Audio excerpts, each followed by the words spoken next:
Hey, my creative friends. It is Shannon from Shannon's Studio, here today to talk about creativity, a creative life, all those fun things, show you my flowers that I bought for myself.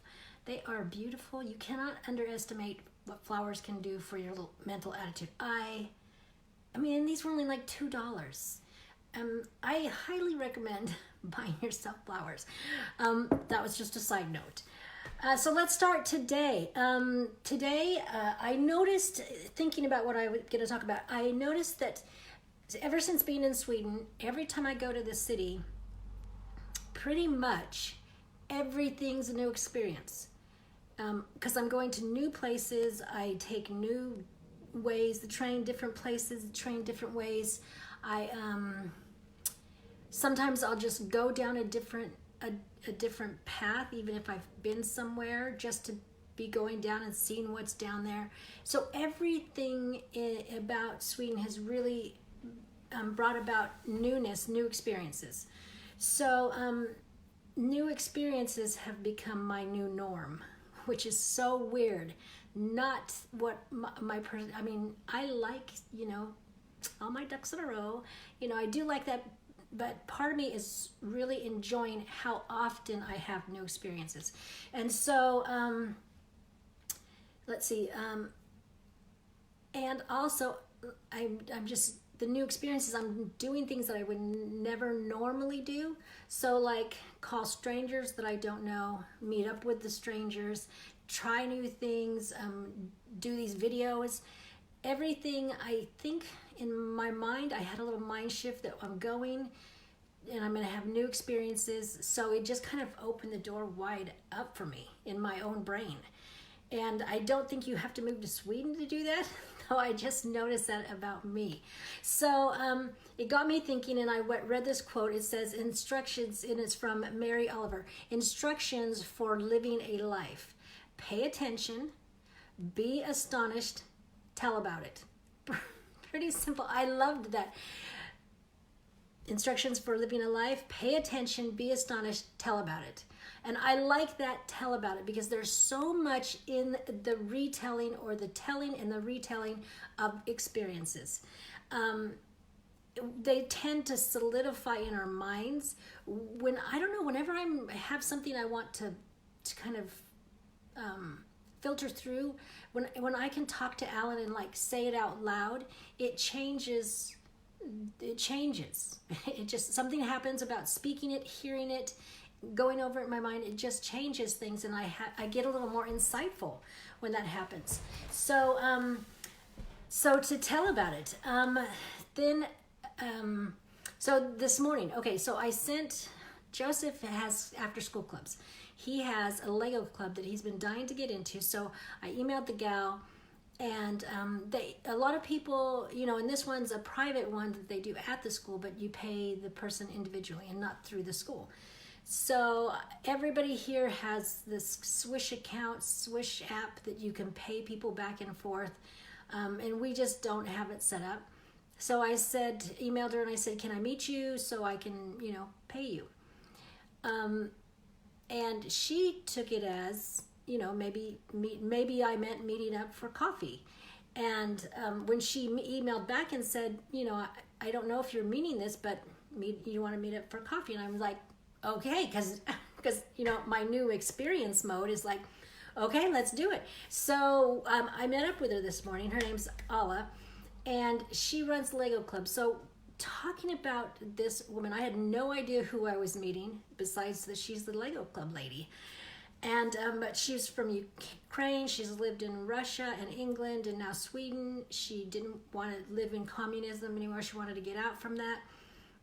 She's doing this Lego club for the kids, but she doesn't have any kids there. And I was thinking the club was like, they're going to just play. She has Legos and they're going to play, and I was fine with that. But after talking with her and listening to her with her business background and stuff, she's looking to teach them some things about engineering and building and that sort of thing. And she has a curriculum that she's developed, and she's trying to further be able to have people teach this curriculum. So she has this whole process that she's going through that I'm just like, oh, wow, we are really getting something special for the kids that I didn't even know about. But anyway, she just is this, and also she's trying to do an online business and to try to create something for herself that way that gives her a little bit more freedom to continue to do some of the things she wants to do. So it was just so interesting to meet her and talk to her and hear her story and see her perspective. And I just thought, the idea of new experiences is it makes life interesting. So I was reading some more today, and there's an interview. I didn't write down James. In an 1884 interview, James told writers, and I'm sorry, I don't know who James, it's just in my book. James told writers that their job was to be seekers of experiences and collectors of interesting things.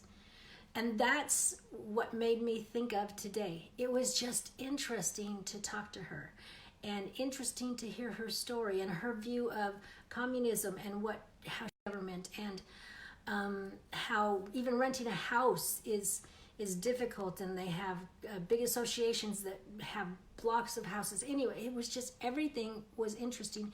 It was a different point of view. It was a different perspective than my own. And then I read about, in Wired to Create, about this girl, Marina Kagan, and she had a book that she called Interesting, of another book, like an idea book, thoughts, just all kinds of things, and she called it Interesting Things. And she was a writer, and she would write essays and stories, and she started to be known. She was a Yale student at this time, and she was starting to be known for her writing. And commentators and people who read her stuff said she was basically the voice of her generation, and she was driven by this ravenous curiosity about human nature and the world around here. So being driven by those interesting things and the curiosity, and I don't have a ravenous curiosity. I don't think I have a ravenous need to learn things. I don't know if that's, but I am becoming more so intentionally.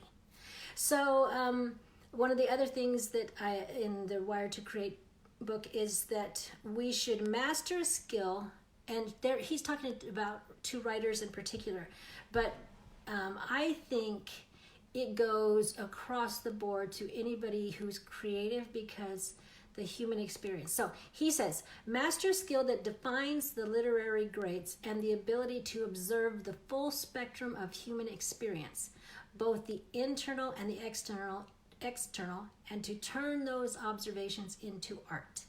So you can see where I kind of pull it over into any art form, because really art comes from our human experience, and a lot of times interpreting our human experience or the experiences of others to give others experiences. So it's like this little circular, cyclical sort of thing.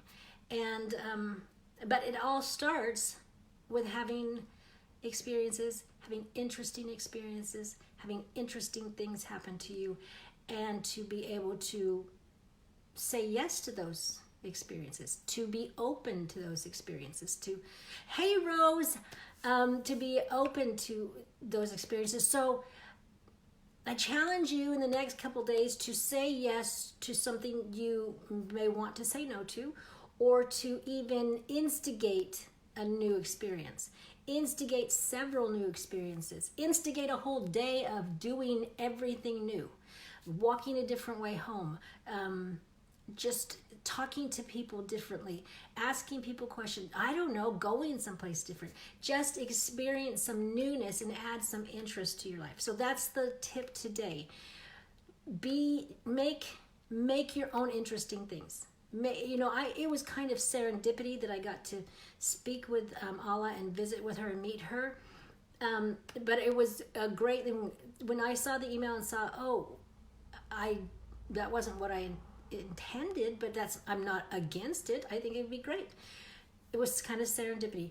have some serendipity in your life if you need to, whatever, but have some interesting experiences. I think well, I know that's one of the things in having a creative lifestyle, is to have those new experiences. Have it start to become a little bit more of your new norm as well. Okay, that's the tip today. I gotta leave to go pick up Joseph from school. He has seasonal club today. He has clubs like crazy. Oh, there's Trisha. Hey, Trisha. All right, remember, you have a creative heartbeat, so listen for it, and I will be back tomorrow. Bye.